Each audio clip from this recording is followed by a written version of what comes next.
While some labeled the 2022 Winter Olympics the Genocide Games, the event will be remembered as a propaganda victory, as China's government sought to portray one of the world's worst dictatorships as a normal nation.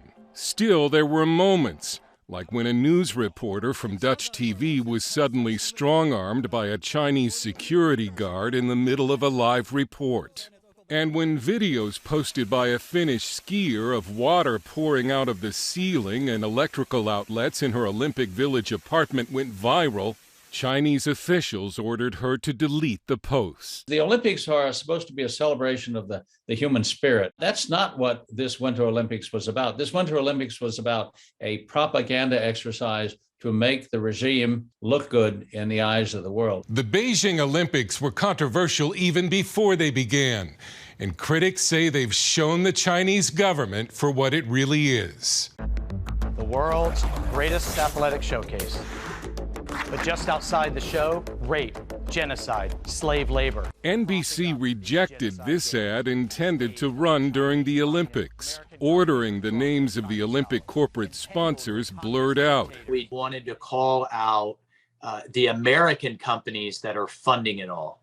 It is just shameful and disgusting that American companies are turning a blind eye and funding this. The spot also included NBA star Enes Kanter Freedom. Stand for freedom, defund the dictators. When you see made in China, put it down. The Turkish Kanter Freedom, long a critic of both China and the NBA, had his name changed so that freedom would be displayed on his basketball jersey. But his NBA career could now be over, after the Boston Celtics traded him last week to the Houston Rockets, who then put him on waivers. Some claim the NBA caved to pressure from China. While there have been comparisons to the 1936 Olympic Games held in Nazi Germany, Stephen Mosier, author of the new expanded Bully of Asia, says these games are worse.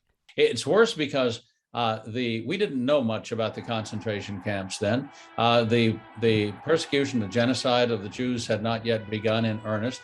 But we know that there is genocide in real time against the 12 million Uyghurs in the far west of China. We know that the heads of household have been arrested and sent to concentration camps, not to mention that they, along with other dissidents, are being cut up and literally having their organs harvested and sold. In 1936, the world not only went to Berlin, but offered the Nazi salute. This time, the U.S. and other nations chose to only declare so-called diplomatic boycotts of the Games. The world still showed up, the Games were held, and communist leaders were able to bask in their moment on the world stage. Dale Hurd, CBN News.